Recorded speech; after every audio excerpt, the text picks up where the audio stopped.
اور یا آپ کے یہ کٹیہار ہے، یہ کٹیہار کے جو علماء اور مشائخ ہیں آپ ان سے پوچھیں، وہ آپ کو بتائیں گے یہ حقیقت، کیونکہ یہ ایک نئی چیز ہے جس کی حقیقت مجھے نہیں معلوم ہے۔ یہاں کے لوگوں کو اس کی حقیقت کا علماء کو زیادہ پتہ ہے، اس لیے یہاں کے علماء اس کے علت اور حرمت، اس کے حرام اور حلال ہونے اور اس کی نوعیت کے بارے میں زیادہ بتائیں گے بنسبت مجھے ناچیز کے۔ مجھے اس کا علم نہیں ہے، اس لیے میں اس بارے میں زبان نہیں کھول سکتا۔ جزاک اللہ خیر۔ جی، شیخ نے جو کہا مطلب یہ ہے کہ شیخ جہاں سے تعلق رکھتے ہیں وہاں مکھانا نہیں ہوتا ہے، تو مکھانا کیسے ہوتا ہے، کیا ہوتا ہے، شیخ اس چیز کو جانتے ہی نہیں ہیں، اس لیے شیخ لب کشائی نہیں کرنا چاہتے ہیں، نہیں بولنا چاہتے ہیں۔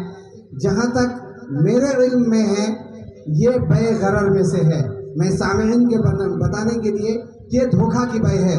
مسلم شریف میں نے ایک باب پڑھا ہے بیع الغرر، اس میں جو احادیث لائے گئے ہیں کہ وہ خرید و فروخت جس میں دھوکہ ہے، جس میں دھوکہ ہے کہ اس میں کتنے ہیں، مان لیجئے کہ کیا بول رہے ہیں دھان کی یا کوئی فصل کی گیٹری ہے، کتنے ہیں نہیں ہے پتہ نہیں ہے، اندازے میں خرید رہے ہیں، خریدنے والے کو بھی اندازہ ہے کہ شاید مجھے گھاٹا لگ جائے اور اس میں وزن جس حساب سے خرید رہا ہوں وزن کم ہو جائے، بیچنے والے کو بھی ڈر ہے کہ پتہ نہیں میں بیچ رہا ہوں 5 کلو کہہ کے نکل جائے گا 10 کلو، تو یہ بھائی جائز نہیں ہے۔ اسی طرح پانی کے اندر جو فصل ہے ابھی ہم دیکھ بھی نہیں پائیں گے کہ کتنا ہے نہیں ہے، اور ہم اندازے میں بیع کر رہے ہیں، یہ بیع کے غرر میں سے ہے۔ اس حساب سے حدیث کے اس باب کے حساب سے یہ بیع غرر میں ہے، یہ بیع ہمارے خیال سے جائز نہیں ہے۔ واللہ اعلم بالصواب۔ اگلا ایک سوال ہے کہ بغیر مہر کے بیوی سے ملاقات کرنا کیسا ہے؟ مہر یہ واجب اور فرض ہے، اور نکاح کے منعقد ہونے کی 4 شرطوں میں سے ایک شرط ہے، یعنی اسلام کے اندر نکاح اس وقت مکمل ہو جاتا ہے جب اس کے اندر 4 شرطیں پائی جائیں۔ نمبر 1 ایجاب و قبول، یعنی لڑکے کا قبول اور لڑکی کا جواب دینا کہ ہاں مجھے قبول ہے۔ ایجاب اور قبول، لڑکی کا جواب دینا اور لڑکے کا قبول کرنا، ایجاب دونوں کی رضامندی۔ اگر دونوں میں سے کوئی ایک رضامندی راضی نہیں ہے لیکن 3 لوگ راضی ہیں تب یہ نکاح ہو سکتا نہیں ہو سکتا، یہ نکاح نہیں ہو سکتا۔ اگر لڑکی کہہ رہی ہے مجھے نہیں کرنا ہے تو کوئی بھی کھڑا ہو جائے، دادا بھی کھڑا ہو جائے، پھر بھی وہ نکاح نہیں ہو سکتا۔ تو ایجاب و قبول دونوں کی رضامندی نمبر 1 اسلام کے اندر ضروری ہے۔ اسی طرح وہ لڑکیاں جو بھاگ کر جا کر کے نکاح کرواتی ہیں، رضا ہیں دونوں لڑکے لڑکی لیکن کورٹ میرج، لیکن باپ جو ولی ہے، بھائی جو ولی ہے، ذمہ دار ہے، ان کی اجازت نہیں ہے، تو ایسا نکاح بھی باطل ہے۔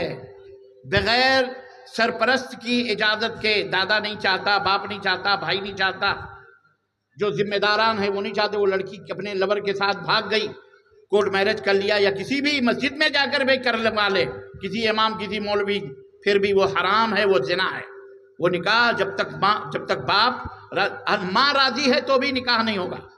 کیوں؟ اس لیے کہ ماں ولیہ نہیں ہو سکتی، سرپرست نہیں بن سکتی۔ ٹھیک ہے اس نے پالا پودا، اس کا حق ہے، لیکن وہ شادی نہیں کرا سکتی۔ شادی باپ کرائے گا یا بیٹا کروائے گا، یعنی بھائی، اور یا دادا یا چاچا، اور اس طرح سے آگے پیچھے ذمہ داران کی بات آئے گی، جب وہ نہ رہیں تو کیا ہوگا، وہ نہ رہیں گے، وہ نہ رہیں تو اگر اس طرح سے 4 شرطیں پائی جائیں گی۔ نمبر 1 ایجاب و قبول میاں لڑکی اور لڑکے کی، نمبر 2 ولی یعنی سرپرست کی اجازت، نمبر 3 2 گواہ عدل والے گواہ، اور نمبر 4 مہر موجود ہو، چاہے وہ لوہے کی انگوٹھی ہی کیوں نہ ہو۔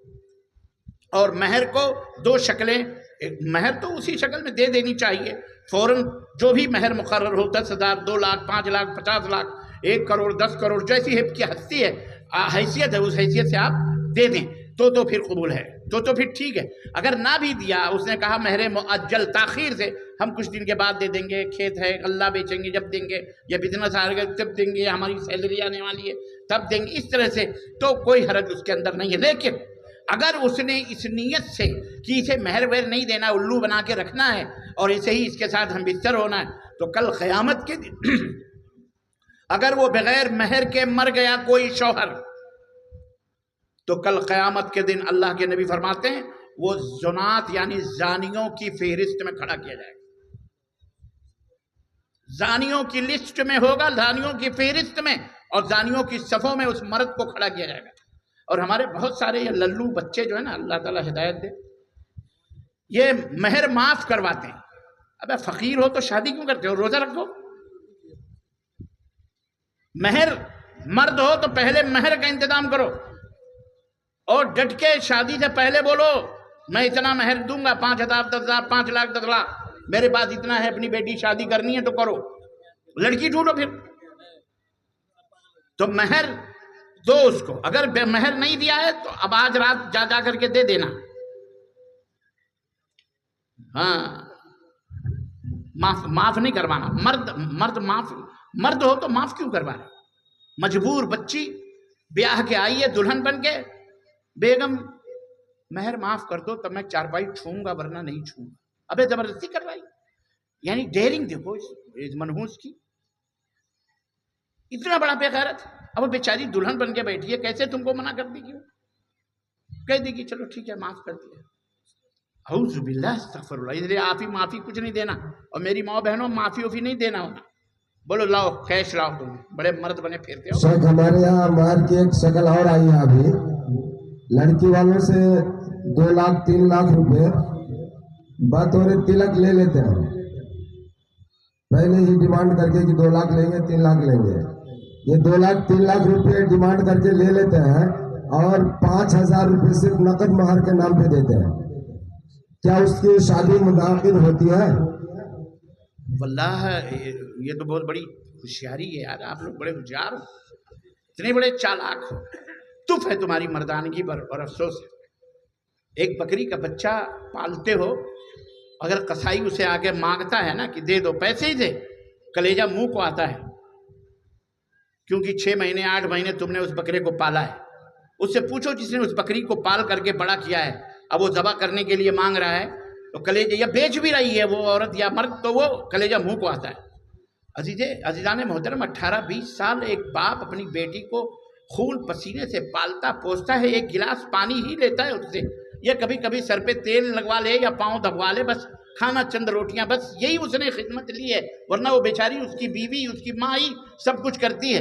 18-20 سال کے بعد تم کو اپنا کلیجہ ٹکڑا کاٹ کے دے دیتا ہے وہ باپ، ہنستے اور مسکراتے ہوئے اپنی بیٹی کی شادی کرتا ہے. اللہ کی قسم تمہیں تو زندگی بھر ایسے محسن اور احسان کرنے والے باپ کے سامنے سر نیچا کر کے بات کرنا چاہیے، کبھی سر اٹھا کے بھی بات کرنا نہیں چاہیے. یہ ناشکری ہوگی تمہاری. جائے کہ اس سے تلک مانگتے ہو. غیر مسلموں کے، غیروں کے طور طریقے اللہ کی قسم حرام ہے یہ. اور کوئی بھی باپ اس لیے اپنی بیٹی کو پیسے میں نہ بیچے کہ ہماری بیٹی مہر دے، وہ جہیز دیں گے تبھی کوئی شادی. ایسے بھک منگوں سے، ایسے کنگلوں سے شادی نہ کرو اپنی بیٹیوں کی. اور میری بہنوں، میری بیٹیوں، تمہیں بھی اگر تمہیں واقعی عزت کے ساتھ رہنا ہے تو ایسے قلاش اور بھکاری اور ایسے انٹرنیشنل کنگلوں سے کبھی اپنا نکاح نہیں ہونے دینا. اپنے باپ سے کہہ دینا میں کافی ہوں تمہاری طرف سے اکیلی. اللہ نے تمہیں ہمارے لیے باپ بنایا، پالا پوسا، یہی بہت ہے. اگر مجھے پیسے دے کر کے آ رہا لینے کے لیے، اتنے مہر چاہیے، اتنے جوڑے کپڑے چاہیے، ہمیں گھر چاہیے، تمہاری شرطیں ہونی چاہیے کہ ہم ایسے مرد سے شادی کریں گے جو کم از کم کسی لائق ہو، عزت و آبرو کے ساتھ، پردے کے ساتھ، اور ہمیں حفاظت کے ساتھ رہ سکے. میں ایسے مرد سے شادی، ایسے بھکاری اور کنگلے فقیر اور کلّا سے شادی نہیں کروں گی. زندگی بھر کنواری رہوں گی مگر ایسے مردودوں سے شادی نہیں کروں. ابھی دیکھو ابھی ان کے سارے نخرے اور یہ الک تلک ختم ہو جائیں گے. یہ جہیز کا لینا بھی حرام اور جہیز کا دینا بھی حرام ہے، یاد رکھو. اور میرے نوجوان بھائیوں، بزرگوں، بچوں، بزرگ تو گزر گئے، جیسے تیسے ان کی کٹ گئی، لیکن تم اللہ کے لیے سدھرو.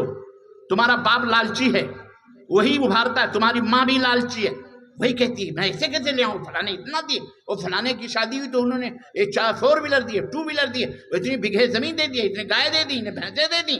ہم اپنے بیٹے کو ہم نے پڑھایا ہے، ڈاکٹر بنایا، انجینئر بنایا، ہم نے 50 لاکھ خرچ کیے ہیں، 2 کروڑ خرچ کیے ہیں، ایسے ہی دے دیں. ارے جا کے ایسے اولاد کو جا کے کہیں تالاب میں، ندی میں ڈبو کے مار ڈال، مردود بیچ دے چوک چوراہوں پر. تو بیوی ڈھونڈنے آیا ہے یا نوکرانی ڈھونڈ رہے یا کوئی وہ کیش رکھنے والی چھوکری ڈھونڈ رہا ہے؟ ایسے مردودوں کو اپنی بیٹیاں مت دو. انشاءاللہ ان کے سارے ہوش ٹھکانے آ جائیں گے.